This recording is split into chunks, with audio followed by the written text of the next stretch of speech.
Boa noite, pessoal. Espero que vocês estejam bem. A gente começa aqui o nosso papo dessa série que eu venho chamando de Filosofando no Ditado. E eu torço para que você possa participar, siga aqui conosco, pelo tempo que você puder e quiser, para a gente trocar uma ideia sobre o ditado: mais vale um pássaro na mão que dois voando. Essa é a provocação da vez. A gente já tratou de outros ditados que você pode encontrar lá no meu canal do YouTube, né, o canal Caramelo. E eu espero que seja um papo bacana. A ideia aqui é fazer uma gravação lá para o canal, mas que seja ao vivo, que seja interativa e que depois fique registrada lá no YouTube também, tá bom? Como esse ditado te afeta? O que ele gera em você? Para que lado vai o teu pensamento quando você escuta esse ditado? Mais vale um pássaro na mão que dois voando. Tá? Lembrando que a nossa ideia aqui não é encontrar a melhor resposta ou dizer o que é o certo e o que é o errado. Muito longe disso. Acredito que a gente já esteja um pouco saturado dessa busca estreita, né? Dessa busca de alcance baixo, de encontrar a verdade absoluta, e com isso a gente pode estar perdendo muita oportunidade de dialogar com o diferente, de encontrar alternativas diferentes, e talvez o nosso papo vá por aí também, tá? Então, a partir de agora eu começo efetivamente aqui a nossa conversa.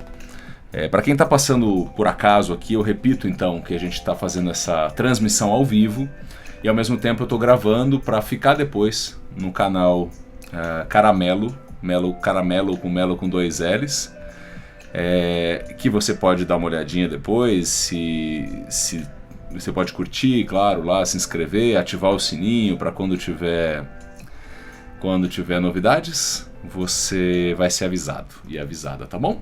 E a ideia de fazer isso aqui, transmitindo ao vivo, é uma provocação mesmo para mim, para começar, uma provocação para mim mesmo, de estar ao vivo gravando um conteúdo que vai ficar disponível depois. E eu tento editar o mínimo possível. Assim, as edições às vezes tem esse comecinho que é essa chegada da turma e tudo mais.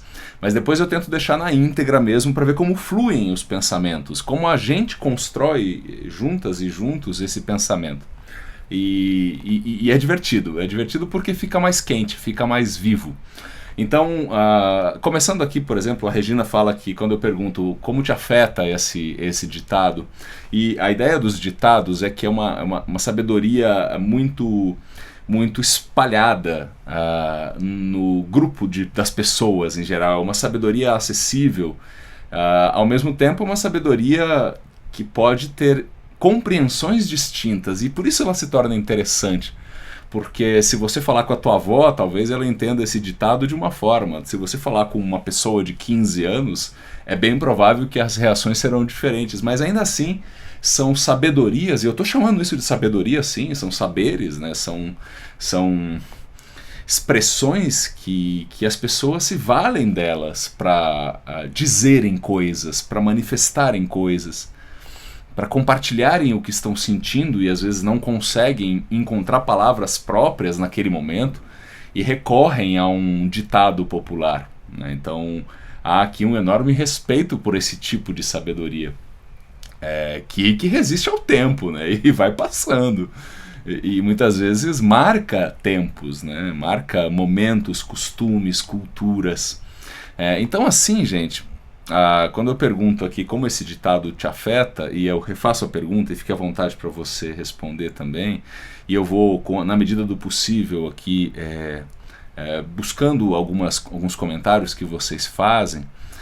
A Regina disse aqui que dependendo do pássaro é melhor não ter nenhum.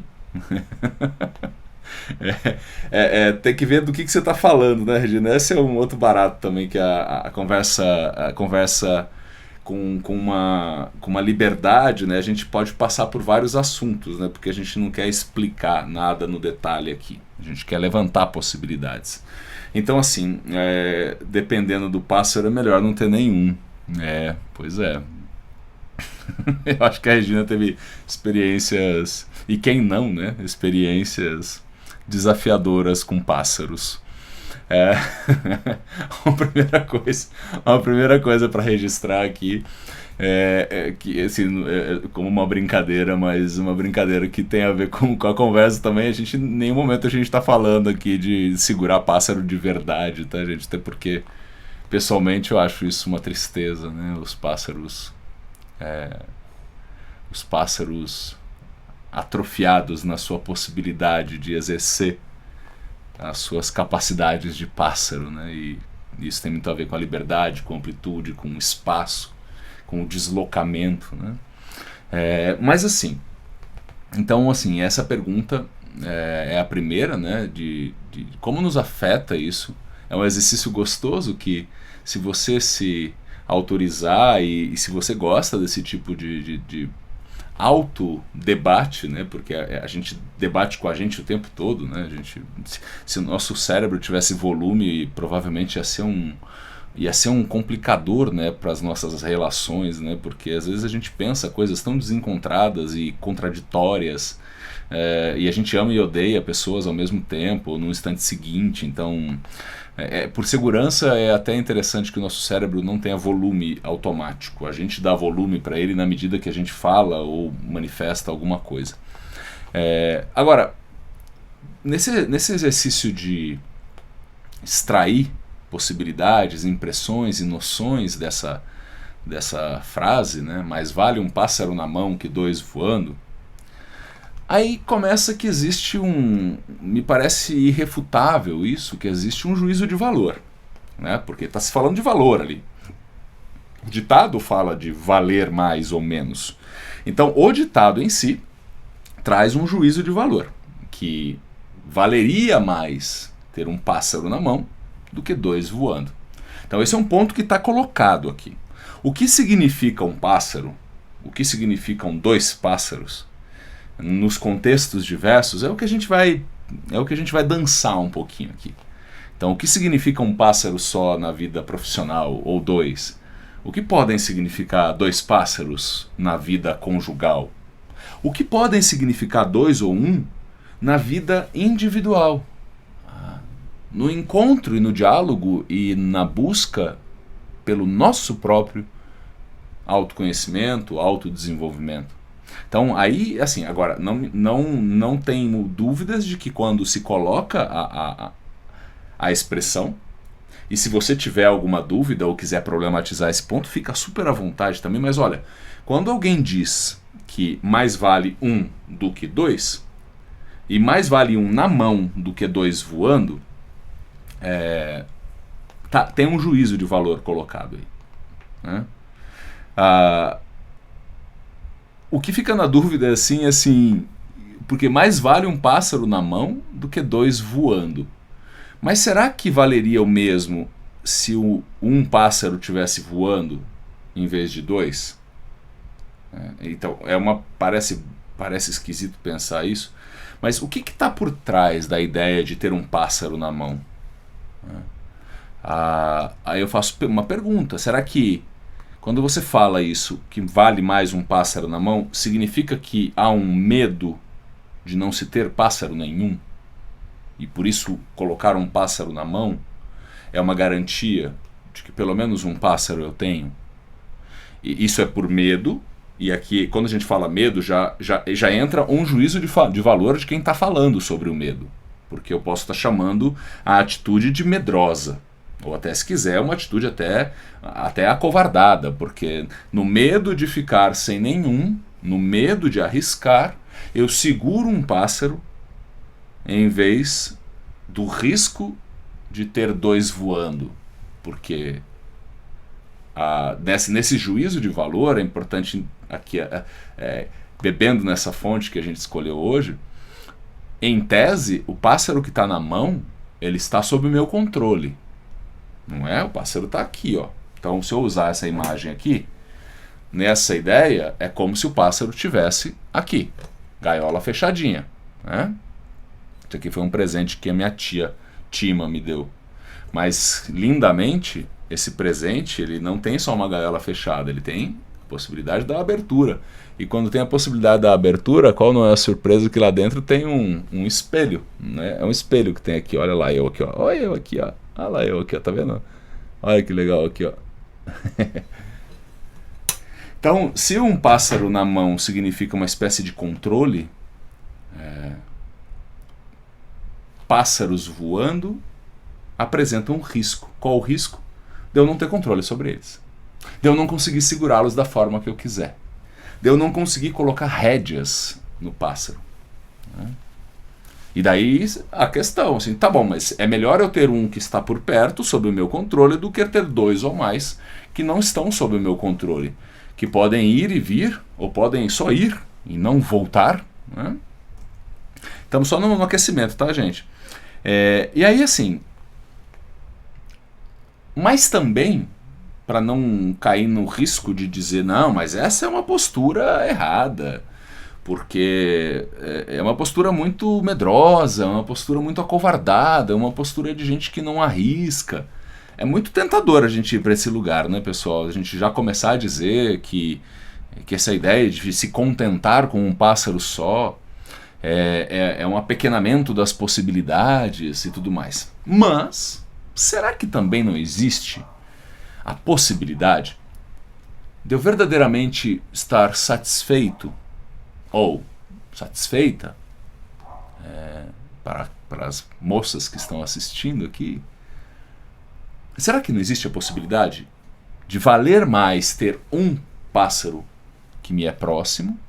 E aqui eu já não estou fazendo mais o juízo de valor, e isso é sempre importante a gente tomar cuidado e observar o quanto o nosso juízo interno está ampliando o terreno da nossa reflexão e, portanto, das possibilidades de pensamento, ou quanto o nosso juízo interno está atrofiando a nossa capacidade de pensamento.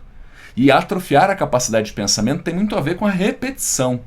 Então é uma coisa que a gente tem que pensar. Mas é importante também lembrar que alguém pode decidir ter um único pássaro sob seu controle. E aqui eu não estou fazendo, de novo, repito, o juízo de valor sobre o quão ruim pode ser ter um pássaro que está na mão. Eu não estou usando mais a imagem, essa imagem do pássaro preso. Eu estou falando desse pássaro que está próximo, que está sob minha, vou dizer assim, sob a minha capacidade de lidar com ele, porque ele está bem pertinho de mim. Agora, será que não tem gente que está verdadeiramente satisfeita com isso? É uma pergunta importante, porque senão a gente sai da doutrina, a doutrina que tenta colocar a gente com a ideia de que mais vale um do que dois voando, para uma outra que condena quem escolhe ter um só. E a gente só muda o polo da tentativa da tirania. Né? A gente só muda o polo, só inverte o polo. Porque, de novo, é a mesma coisa, é dizer o que é certo, o que é errado para a vida alheia. E os nossos papos têm muito a ver com isso. E o processo filosófico tem muito a ver com isso também.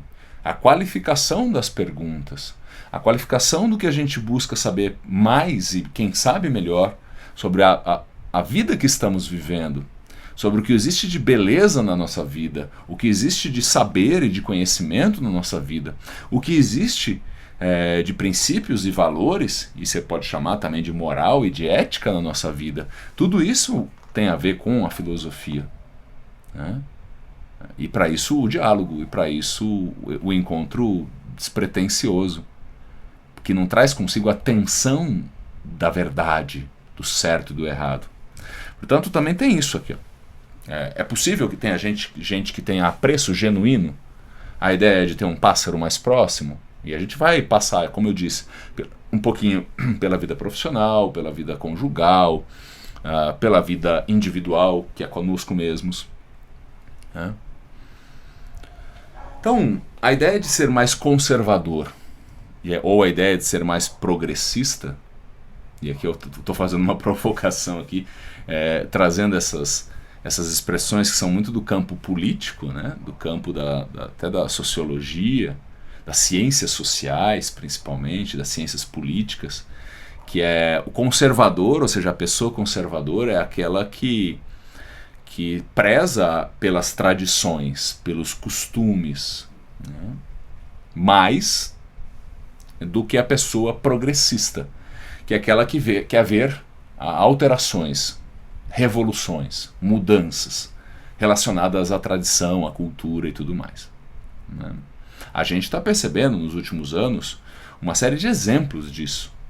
Se você olha nas questões identitárias, nas questões relacionadas ao gênero, à orientação sexual, até mesmo à religião, né? Se você olha a forma como as pessoas criam famílias ou criam encontros conjugais, isso tudo vem sendo questionado. Então há gente que se coloca mais num aspecto conservador, e há gente que busca mais um progressismo. O problema disso é quando um acha que o outro é A, B ou C, e o outro acha que o um é D, E, F. E aí vem o juízo de valor. E aí vem a tentativa de afirmar ao outro que a forma como eu penso é mais valiosa do que a forma que você pensa. Aí a gente está caminhando para problemas sérios de convivência, problemas éticos sérios e até problemas de violência sérios. Não é novidade na história humana. Hoje não é novidade, então não é só uma questão de história, é uma questão de presente e será sempre um desafio lidar com aquilo que é diferente da gente. Olha, quem tratou bastante disso na sua obra, e você fique à vontade, você que está acompanhando, assim, que está passando por aqui, quer deixar uma pergunta, uma sugestão, um comentário sobre essa ideia do que vale mais é um pássaro na mão ou dois voando, você pode expandir essa ideia para onde você quiser, tá? E jogar o seu comentário aqui. O Zygmunt Bauman, um sociólogo polonês que viveu grande parte da sua vida na Inglaterra, e talvez você o conheça pela metáfora e pelas obras muitas vezes que ele usou a ideia do líquido, da liquidez. Você tem então o amor líquido, você tem a sociedade líquida, você tem um monte de livros relacionados a essa metáfora. Porque a metáfora do líquido é aquilo que a gente não consegue segurar na mão. Então são aquelas questões culturais mais tradicionais que antes havia uma solidez. Então se a gente puder fazer aqui uma aproximação com o ditado, se havia um pássaro na mão, esse pássaro tinha um corpo, esse pássaro tinha algum aspecto de solidez, que eu conseguia pegar o pássaro, não é? O que Bauman, claro, ele fala um montão de coisas, mas a ideia da liquidez da sociedade, das relações e tudo mais, é que quando eu fui tentar, em determinado momento, com as mudanças que foram acontecendo nas famílias, na relação de trabalho, nas relações sociais, como eu disse, questões de gênero, orientação sexual, religião e tantas outras questões étnicas, questões raciais. Quando você tentava pegar um pássaro, de repente esse pássaro escapava. Esse pássaro não era mais sólido, esse pássaro de repente era líquido. Esse pássaro mudava de forma muito rápido. Ele era líquido, ele poderia se transformar em um aspecto gasoso e evaporar. Ou seja, o ponto é que de contextos mais palpáveis, de repente, contextos menos palpáveis, mais etéreos, mais fluidos. E é claro que você pode pensar na sua relação familiar. Talvez a sua avó tenha tido uma liberdade, pensando, por exemplo, uma liberdade sexual. Talvez a tua avó, não sei, eu não conheço a tua avó, não sei nem com quem eu estou falando aqui. Eu vejo uns nomezinhos passar, mas eu não sei exatamente com quem eu estou falando. Talvez a sua avó tenha tido uma liberdade sexual muito diferente da tua. E isso não quer dizer que ela tenha aproveitado menos a vida sexual do que você. A gente pode inferir que ela teve menos experiências, claro, ela teve talvez uma quantidade menor de experiências diferentes. Estamos assumindo isso porque é uma questão cultural, e aqui é o recorte da nossa sociedade, do nosso tempo, da nossa moral, dos nossos costumes. Pode ser que numa ilha do Pacífico, numa determinada tribo, as vovós, da mesma época da nossa vovó, transassem 50 vezes mais que os jovens da época das nossas vovós. Né? Quando eram jovens naquela época, que as nossas vovós já eram vovós ou mulheres mais experientes. Entende o que eu estou trazendo aqui? Bauman traz essa mudança. Ele não traz isso, ele aponta, ele registra, ele nos provoca com isso. Né? Então esse é um aspecto. Você certamente sente isso na sua vida. E a gente sente a fricção entre as gerações. Porque aí há o encontro intergeracional numa família, por exemplo. Dentro de uma empresa, por exemplo. Quando tem alguém com 25 anos que dialoga por questões familiares ou profissionais com alguém de 50 e às vezes com alguém de 70. Né? E aí, para algumas pessoas, o que era muito sólido e agora se apresenta com mais liquidez para quem é mais jovem hoje, para quem tem mais idade, aquilo pode parecer até ofensivo, pode ser essa ideia de pássaros voando o tempo todo, isso é uma ofensa, isso é imoral, isso agride costumes, valores, e às vezes entram questões religiosas. E é sempre muito delicado quando vai para esse lugar, né, porque você apela a uma entidade que não é nem material, que não é nem... Então, ou seja, Deus entra num aspecto de um pássaro que você nem vê. Você tem que acreditar na ideia desse pássaro, né? E a gente respeita quem acredita ou não acredita. O problema é que quando quem acredita muito não respeita o fato de eu não acreditar e viver uma vida que seja diferente daquilo que o invisível da fé alheia sugere como certo ou errado. Então estamos vivendo muito esse atrito intergeracional, que eu vejo muitas vezes sendo tratado com violência, com agressividade, com tentativas de dizer, você tem que segurar um pássaro na mão.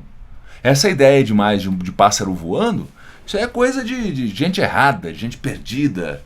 Isso não leva a lugar nenhum, isso não traz segurança. Então você já me entendeu aqui. Você já me entendeu. Né? Então, claro que esse ditado ele dialoga com isso. Mas agora, vamos olhar por um outro lado também? Então, se o Bauman fala muito dessa ideia do líquido, do fluente, daquilo que é difícil segurar na mão, é difícil segurar, por exemplo, uma carreira, como era há um tempo atrás, um pouco mais normal, seja pensando assim em funções dentro de empresas, por exemplo, dentro de uma fábrica, às vezes o moço ou a moça entravam ali como uma função muito simples, e aí a pessoa fazia um curso técnico, e ela evoluía para a linha de produção, e de repente ela ganhava um cargo de supervisão, e de repente ela podia até ascender um pouco, ou ficar ali na linha de produção, mas...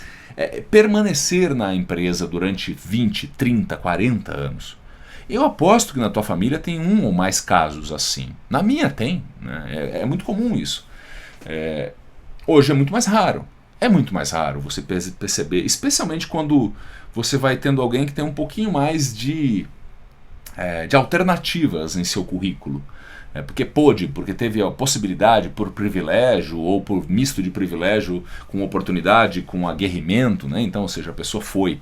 Agora, vamos olhar por um outro lado, e aí eu trago para a conversa um outro autor, que é também um sociólogo, que é sul-coreano, chamado Byung-Chul Han. E ele tem um dos livros, ele tem um monte de livros, ele está vivo, ele está escrevendo, ele trabalha na Alemanha e tal. E ele escreve bastante, tem muito livro dele. O Byung-Chul Han, ele tem um livro chamado A Sociedade do Cansaço. A Sociedade do Cansaço, eu acho que a gente pode fazer um contraponto aqui em relação à ideia do líquido, das enormes possibilidades, das inúmeras possibilidades daquilo que antes era mais sólido e você podia segurar na mão, como carreira, casamento, família... orientação sexual, você segurava isso, certo tá aqui, ó, a gente sabe e segura na mão o que é certo. De repente vem o Byung-Chul Han e ele fala que essas possibilidades todas, quem incorpora em si, e ele fala muito do ambiente de trabalho, mas a gente pode extrapolar isso para outras áreas das nossas vidas. Ele fala que quando a gente fica insistentemente, de uma forma até agressiva, com a gente mesmo, se cobrando para ser mais do que somos, para ser múltiplos em relação ao que somos, ou seja, para não ser o pássaro na mão mas sim ser os pássaros que voam, a ideia que ele traz na sociedade do cansaço é que esse excesso de cobrança que a gente se faz, uma vez que existem tantas possibilidades, a gente pode cair nessa armadilha e ela se apresenta de forma muito comum. E de novo eu faço um recorte.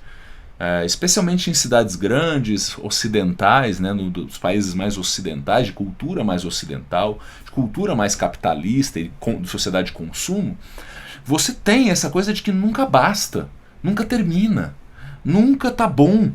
E eu preciso ser mais, e eu preciso ser melhor, e eu preciso ser mais bonito, e eu preciso ser mais forte, ou eu preciso emagrecer, ou eu preciso vestir assim, eu preciso viajar, eu preciso compartilhar o que eu faço, eu preciso falar 8 idiomas.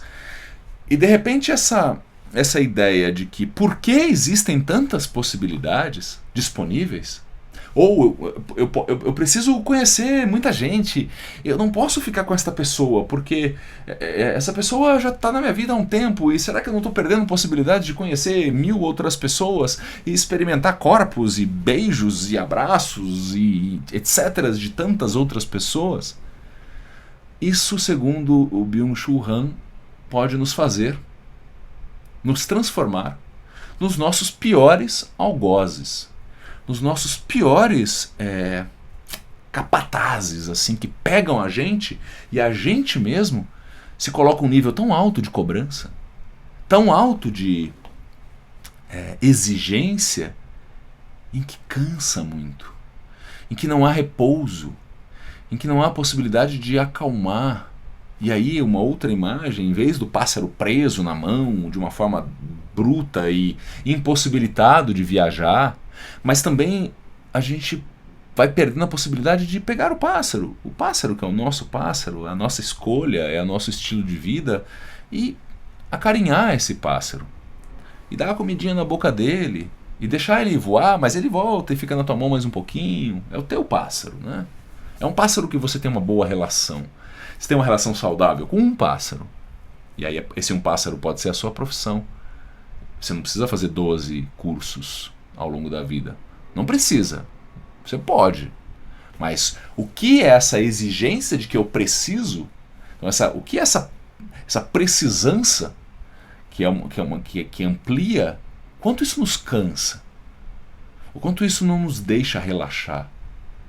Quanto isso não faz com que o pássaro que somos também, numa metáfora possível, não aquiete em galho nenhum, ou não aproveite galho nenhum, porque está sempre pensando que tem que sair voando por aí. Essa é uma provocação de Byung-Chul Han. Sociedade do cansaço. Olha aqui, ó, tem uma colaboração aqui. A Sandra está dizendo: com essa cobrança toda, hoje me pego me culpando por ser feliz, enquanto alguns ao meu redor estão com problemas. É um ponto interessante, né, Sandra? Porque você sabe que eu compartilho desse sentimento. É porque realmente é um fato, tem muita gente com problema por perto. Problemas de diversas ordens, né? Problemas que são causados por questões sociais, questões que impõem problemas às pessoas. E aí essas talvez me toquem um pouco mais, quando algumas pessoas não têm as mesmas oportunidades que outras pessoas, e com isso sofrem determinadas consequências de uma forma mais abrupta do que outras pessoas. Agora, me parece fundamental que a gente se reconcilie com alguma paz interior. E isso não significa indiferença, não significa negligência, não significa estar alienado dos problemas alheios. Estar alienado é estar alheio. Alheio, não me interessa. É como aquela grande filósofa, que eu esqueci o nome dela, que ela falava: tô nem aí. Tô nem aí, pode ficar com seus problemas, seu mundinho, eu não tô nem aí. Não vem falar dos seus problemas que eu não vou ouvir. Isso me parece um excesso. Também me parece um excesso e cansativo e impossível de atender, porque a gente não vai dar conta, a gente vai quebrar. Vai quebrar. A gente vai quebrar. A pergunta é: será que a gente vai quebrar antes da hora porque a gente não fez uma manutenção adequada? Então, Sandra, nem tanto querer salvar o mundo todo, porque nem o Batman conseguiu, né? E convenhamos, o Batman tem muito mais recursos que a gente. tampouco a incapacidade de paz. Né? Até mesmo porque na paz, no banho interior, é o momento que a gente se energiza. Mesmo quem trabalha em tempo integral com questões sociais, como, por exemplo, é basicamente o meu caso, envolvido 24 horas nas questões socioculturais, né, do canto cidadão, eu tenho os meus momentos que eu preciso não pensar nisso. Eu preciso me desconectar. Eu preciso ser um passarinho bem calminho, bonitinho, quietinho, sentado no meu ninho, cantando para extravasar, para relaxar. Caso contrário, o meu canto pode entristecer, de cansaço, de exaustão. E não só o meu canto, as minhas asas. E daí não vai nem fazer sentido ter asa, porque eu não vou ter força para voar. Então, quando a gente já passou aqui da metade do nosso papo e fez esse primeiro samba aqui, e você que está passando aqui e não viu só um pedaço, depois se você quiser ver na íntegra, dá uma olhadinha no canal Caramelo, Melo com 2 L's, Caramelo. Coloca lá no YouTube, canal Caramelo, você vai achar. Você pode olhar esse e outros tantos vídeos que eu coloco lá, tá bom? Esse é o 4º vídeo da série Filosofando no Ditado. A gente falou sobre outros ditados nos encontros anteriores. E ainda tem um punhadão que a gente vai conversar. A Sandra diz que é assistente social e revejo várias situações para que não exista essa culpa em ser feliz.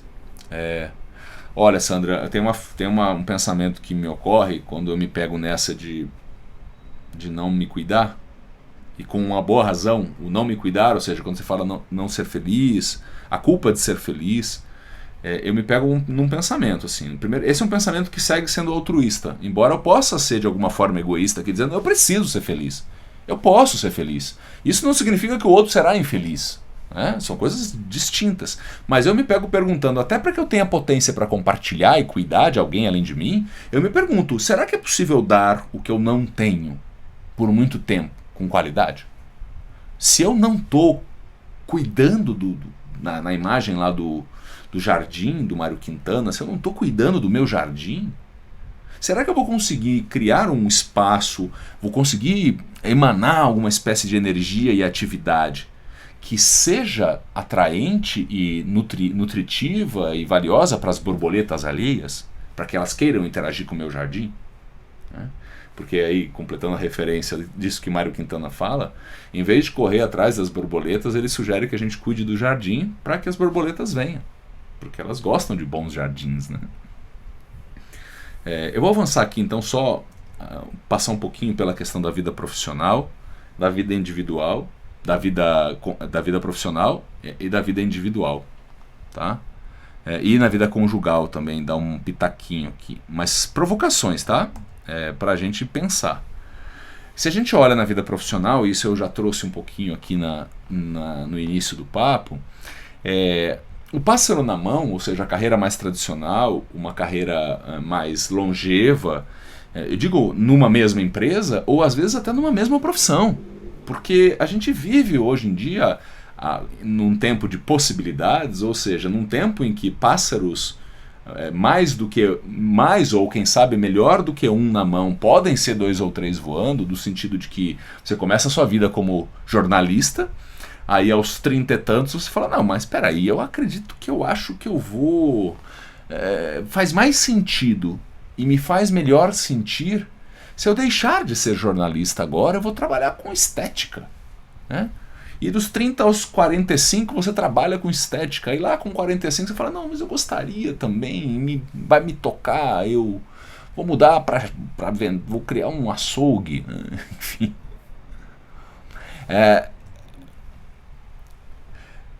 O pássaro na mão parece ser a carreira mais tradicional, nesse sentido de segurança. Agora, quais são os prós e os contras disso? Presentes e futuros. Do que a gente abre mão quando a gente escolhe uma carreira dentro de uma empresa ou dentro de uma profissão ao longo de décadas? Em nome de que eu estou fazendo isso? Essas são as perguntas essenciais. Porque, de novo, gente, o risco é achar que é o certo ou o errado. A gente está vivendo um tempo que a gente pode discutir o pássaro na mão, os pássaros voando, e que o pássaro na mão, que é a ideia da segurança, ela é um pouco abstrata, ela na real não é tão real assim. E às vezes a gente se entrega para algo que nem existe assim, porque você sabe, e eu também, que quando, por exemplo, uma empresa precisa fazer um processo de demissão e de troca de equipe, ela vai fazer. Ao mesmo tempo que a sua profissão, que quando você começou era uma profissão incontestável e que ela tinha um lugar muito, muito presente, e ela tinha muito valor, de repente daqui a alguns anos pode não ter. Né? Então, essas são as perguntas essenciais e eu as repito. Quem disse que ter uma única profissão ao longo do tempo é ruim? Quem disse que ter mais de uma profissão é ruim? A pergunta é, entre o tradicional, uma única carreira, entre ser mais itinerante, ser mais líquido, buscar outros pássaros ao longo da sua vida profissional, você e eu temos noção de verdade de quais são os prós e os contras? No presente e como possíveis desdobramentos futuros, do que eu abro mão quando eu escolho um único pássaro? E o que eu ganho com isso? Em nome de que eu estou abrindo mão de algo e escolhendo o outro algo? Isso aqui é importante para a amarração que a gente vai fazer na sequência, certo? Porque dentro desse ditado que apresenta o valor de ter na mão como algo que tem mais valor do que ter possibilidades voando, me parece aqui que há uma inclinação para essa ideia de que ter ali uma carreira, de ter segurança no trabalho, me parece que há, se a gente observa em relação ao ditado, que há uma inclinação para isso. No entanto, eu recomendo que a gente não pare por aí. Por duas razões, e eu as repito. Porque, primeiro, essa segurança é irreal. Ela pode não ser tão segura assim. Esse pássaro pode escapar. E segundo, você pode estar abrindo mão de conhecer outros caminhos. Porque dentro da gente, em especial, me parece que dentro das pessoas que têm 30 e tantos para mais, é muito forte a ideia da única profissão, da única carreira, de um único caminho. Porque é muito arriscado fazer a mudança. É muito arriscado fazer uma transição. Então criou-se esse culto ao pássaro seguro na mão ali, sob controle. Até porque eram momentos diferentes, eram momentos com menos empregos, com outros tipos de empregos, e nem dá tempo da gente fazer essa análise. Mas hoje a gente tem possibilidades. Ao mesmo tempo, quem foi que disse que precisa fazer isso? Quem foi que disse que precisa mudar? Você pode ficar na tua profissão. Você pode fazer ajustes durante a sua profissão. Você pode se aprimorar criando técnicas novas, contemporâneas, que dialogam com o mundo atual. Você pode criar novos caminhos dentro da sua própria profissão. Você pode abrir novas trilhas e picadas. Você pode fazer isso. Então, quem disse que precisa fazer isso ou aquilo além de você? Esse é um cuidado que a gente tem que ter. E é por isso que a gente faz aqui a distinção, e chega um momento que a gente começa a pensar, beleza, essa é a sabedoria popular, essa é a sabedoria do coletivo. Isso é o que as pessoas dizem. Agora a provocação é, o que você vai dizer a respeito?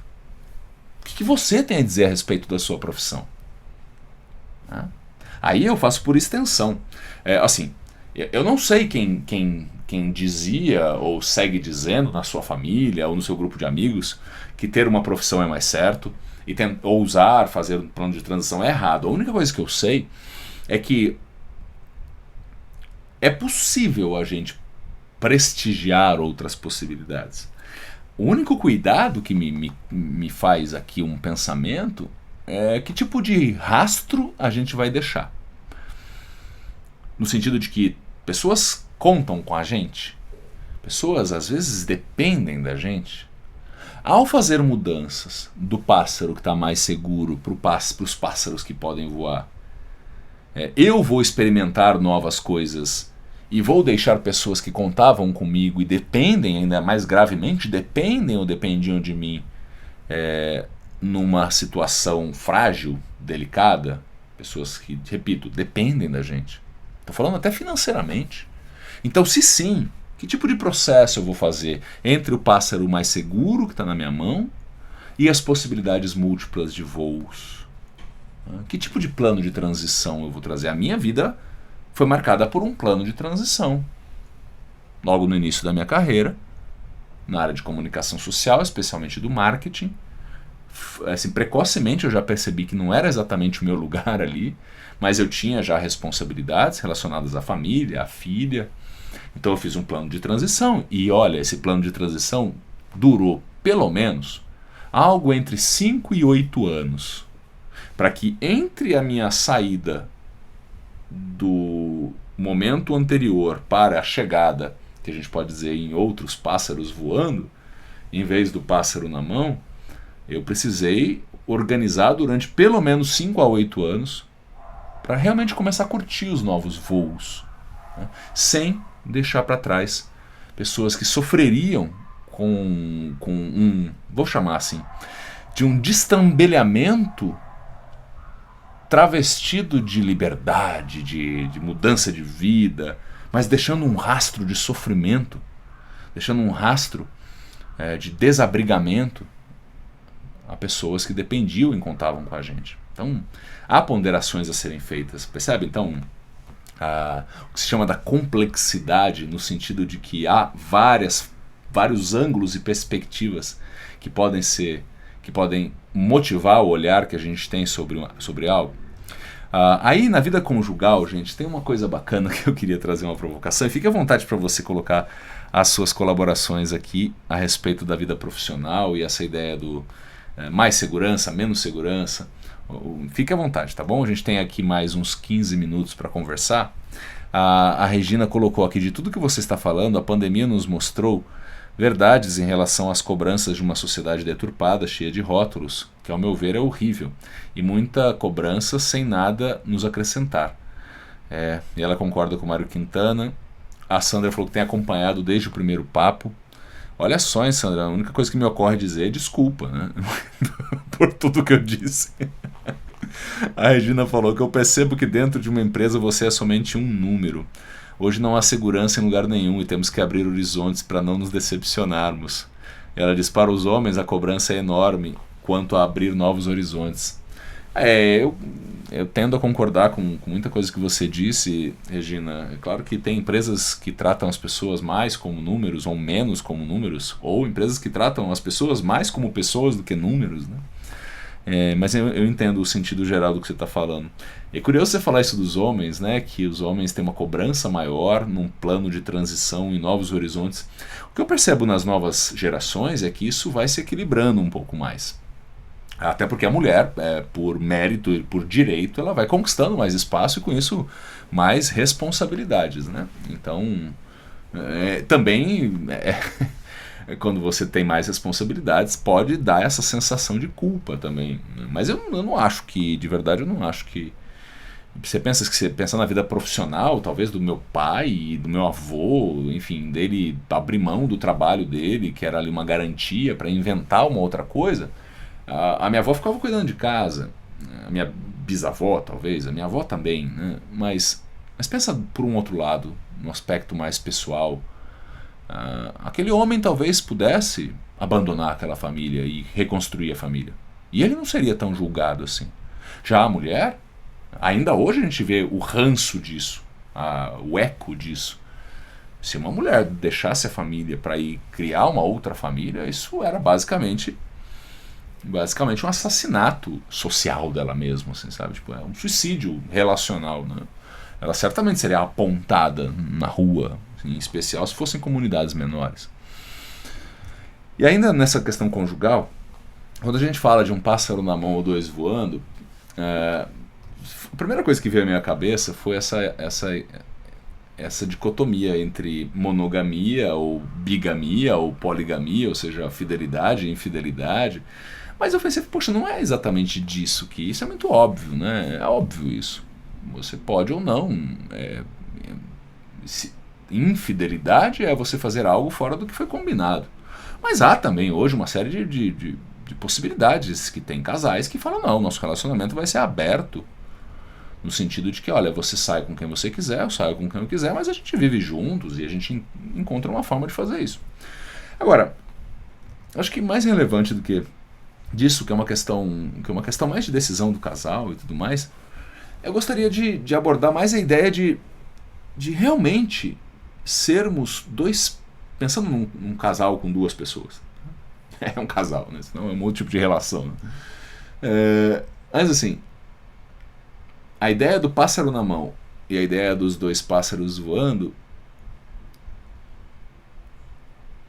o que me parece valioso é pensar se realmente somos dois pássaros, ou um pássaro e uma pássara, ou dois pássaros, ou duas pássaras. Ou seja, se somos dois, cada um com suas diferenças, com suas intersecções, com aquilo que nos aproxima, com aquilo que nos faz diversos, ou estamos tomados, e aí talvez perigosamente tomados pela ideia de sermos um único pássaro, dois formando um pássaro, forjado por uma união de uma asa com a outra, as metades da laranja, dois amantes, grande Fabão, né? Ou a tampa da panela, o anel e o dedo. Isso me parece muito perigoso para um relacionamento a dois ou a duas. Me parece que se a gente preserva no relacionamento a integridade do indivíduo pássaro A e do indivíduo pássaro B, ainda que estejamos num relacionamento que se pode dizer um relacionamento fechado, ali de um casal, existe uma possibilidade enorme de voos maravilhosos deste casal feito de dois ou de duas.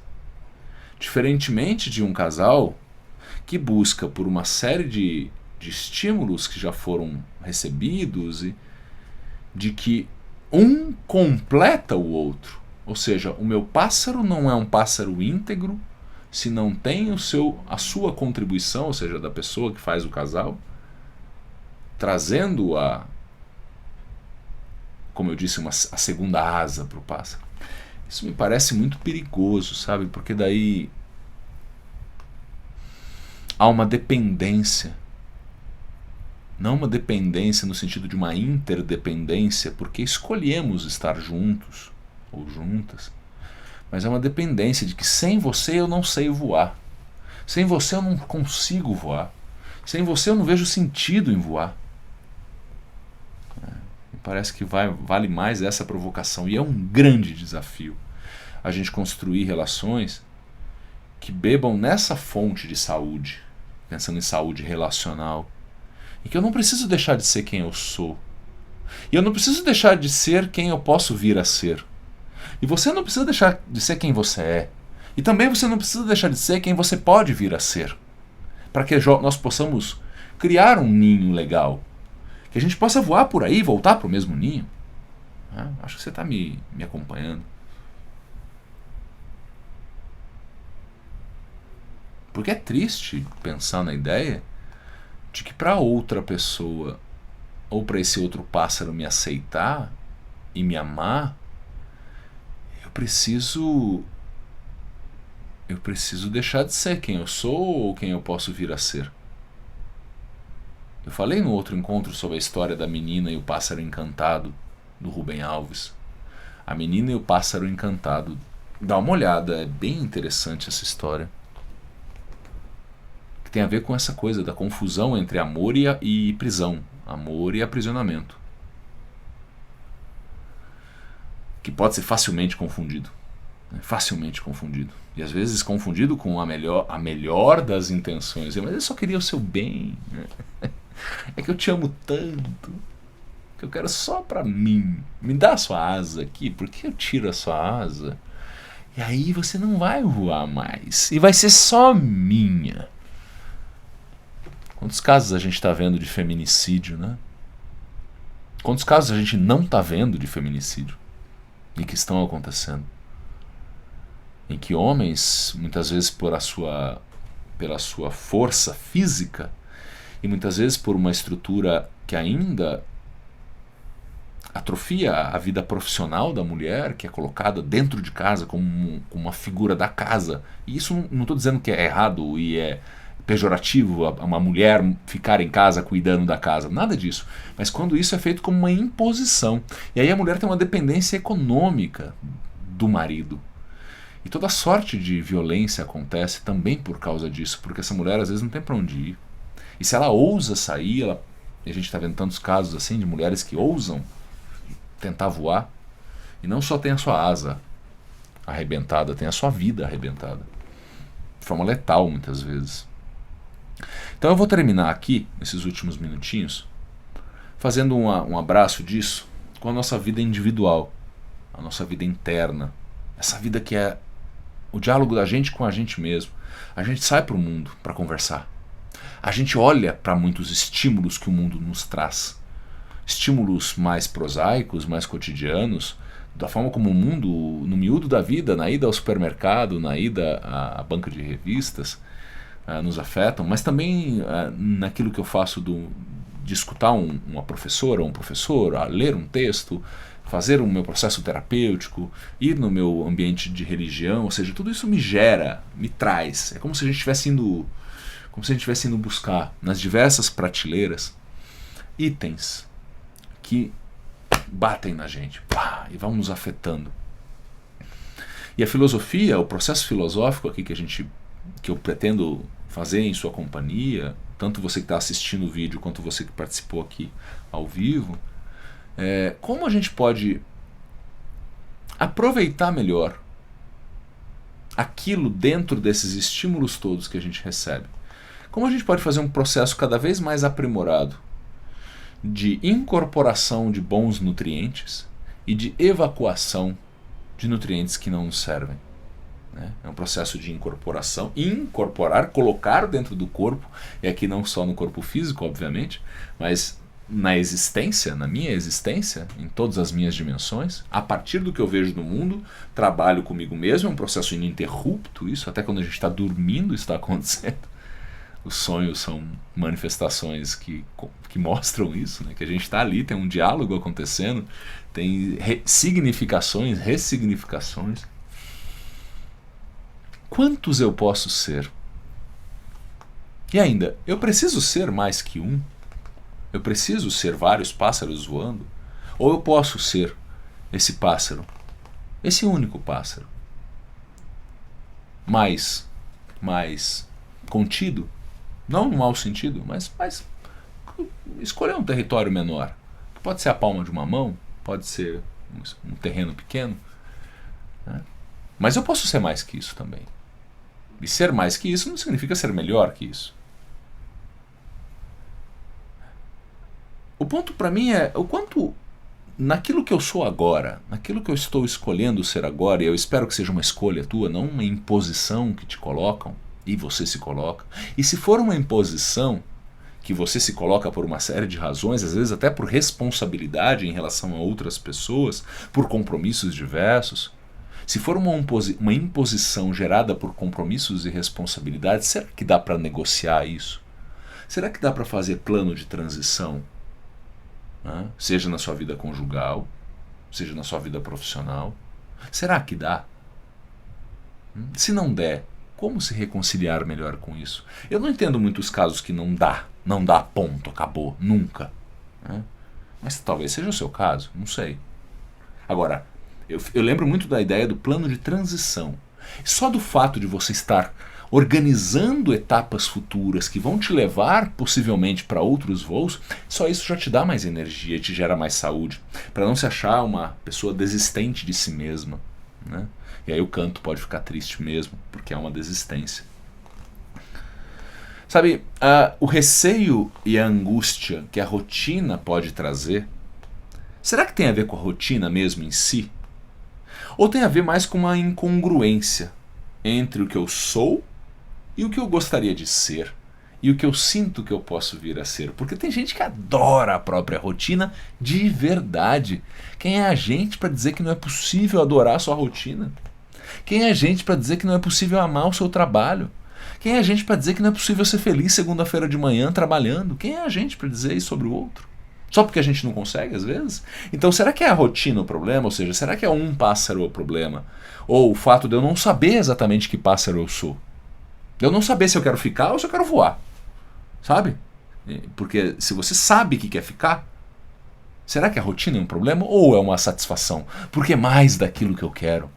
É mais da forma de vida que eu escolhi.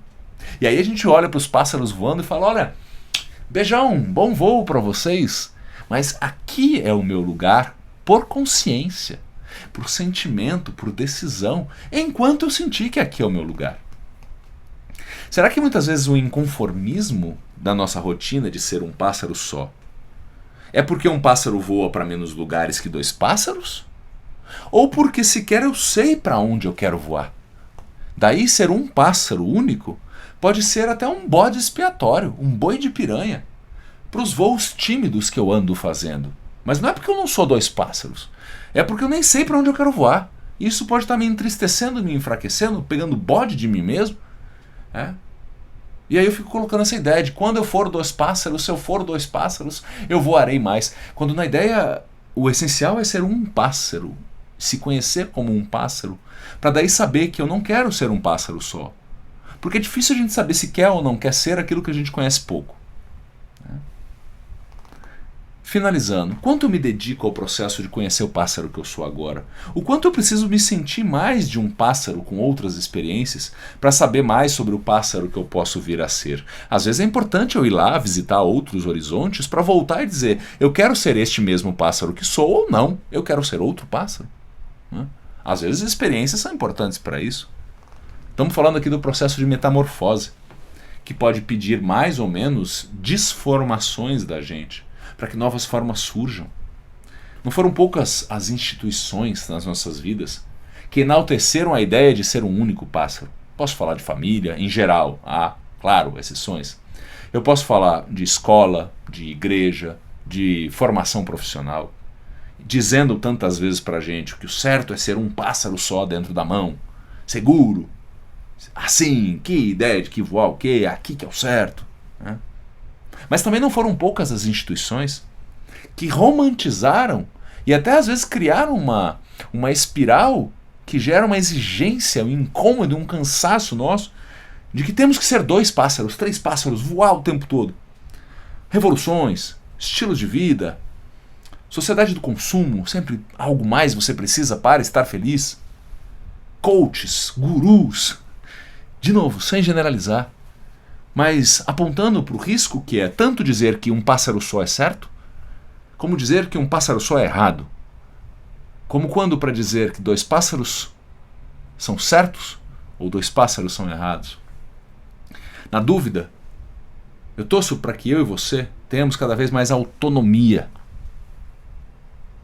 para agradecer esses estímulos todos que a gente recebe, apreciar esses estímulos, para que a gente possa decidir cada vez mais de cabeça erguida, de espinha ereta, de forma mais autônoma, de preferência com o coração tranquilo, com um sorriso largo, quem sabe, ou decidir com medo, mas crendo honestamente que o novo tipo de voo, que a amplitude de horizontes, os desapegos e despedidas que forem necessárias, podem ser chatos no curto prazo, podem dar medo, podem ser um saco ter que mudar, mas também podem ser boias de resgate, podem ser musculatura nova para as asas, pode ser hipertrofia das nossas asas, para que a gente possa, no curso do tempo, se lá chegarmos, ter a chance de voar para outros lugares, se assim desejarmos.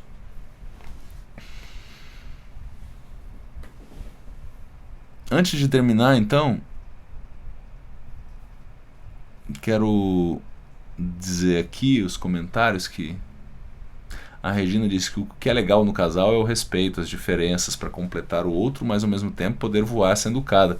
Daí volta ao ponto de completar o outro, viu, Regina? Eu não sei essa coisa de completar o outro, dá a ideia de que o outro tá faltando um pedaço, né? E que eu vou completar o outro. A ideia é a gente manifestar estímulos que o outro aprecia, que o outro pensa, que o outro se incomoda, mas que no fundo decide ficar contigo pelos bons e maus afetos que a gente gera.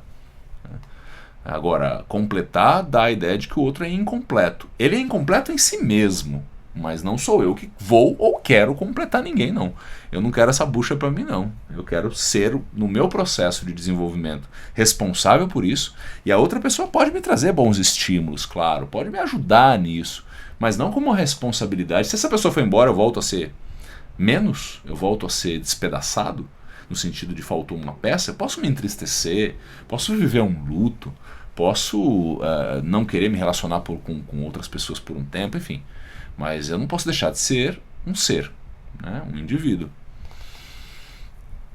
A Sandra falou: quantos questionamentos você está levantando, com certeza vou refletir sobre vários. Muitas coisas para pensar, disse a Regina. E assim sendo, então eu deixo uma última provocação aqui que me ocorre. E aí voltando assim para uma provocação mesmo, que ela me parece que ela serve aos dois casos. Ela serve tanto para o pássaro na mão quanto para os pássaros que podem voar. Mais de um voando. Né? Qual é o sentido de um pássaro na mão? Talvez quando ele precise de cuidado, quando ele esteja frágil, que ele tenha que ser tratado ali com muito cuidado, ali no miudinho, quando ele é muito pequeno, ele está precisando daquele cuidado porque ele caiu do ninho, enfim. Mas no geral, um pássaro na mão, um pássaro numa gaiola, segue sendo pássaro? Ou ele vai perdendo tantas características de pássaro que em algum momento ele pode até deixar de sê-lo? Então, eu torço para que eu e você, até mesmo para a gente decidir se a gente quer ser o pássaro na mão ou se a gente quer ser os pássaros voando, se a gente quer viver com um pássaro na mão ou se a gente quer viver com pássaros voando, com mais ou menos seguranças nesses casos, que eu tenha a condição de ser pássaro, que eu tenha a condição de voar, de olhar de outros ângulos, de conhecer outras experiências, para que aí sim eu possa decidir com mais capacidade de apreciar, perceber, decidir qual é o meu lugar no mundo. Qual é o meu lugar no mundo? E quando eu tiver consciência e tiver essa segurança, que pode ser transitória, é claro, que eu não arrede o pé do meu lugar no mundo. Porque muitas vezes vão tentar tirar a gente de lá. Que eu não arrede o pé quando eu tiver essa segurança. Com uma única ressalva. Que eu não faça mal a ninguém com isso. Que eu não impeça que a outra pessoa seja o que ela pode vir a ser também. E que ela não arrede o pé do que ela acha que ela deve ser quando ela tiver essa segurança. E que a gente, se quiser conviver, um arredando o pé para cá, o outro arredando o pé para cá, que a gente encontre intersecção. Porque senão não tem encontro. Busque-se outro encontro. E que a gente também nutra a coragem de se perceber constantemente. Porque chega uma hora que a gente está arredando o pé, mas não é por consciência, é por teimosia.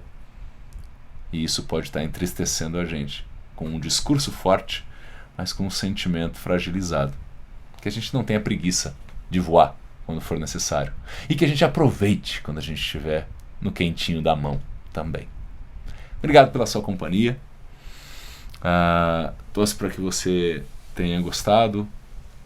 E deixa o seu comentário se você estiver assistindo aqui no YouTube também, repetindo que está no canal Caramelo, Melo com 2 L's, canal Caramelo. Dá uma entrada lá, curte a página. Estou começando aos pouquinhos esse canal, sem pressa, mas sem pausa também. Eu espero que vocês tenham gostado do papo. Para mim foi um prazer inventar essas provocações aqui no curso do nosso papo. E te desejo, é o primeiro vídeo que eu faço no ano, te desejo um 2021 valioso, um 2021 saudável e um 2021 que você encontre momentos de paz para que você possa refletir de forma cada vez melhor sobre o seu lugar no mundo, sobre as suas relações. Um beijo. Tchau, gente.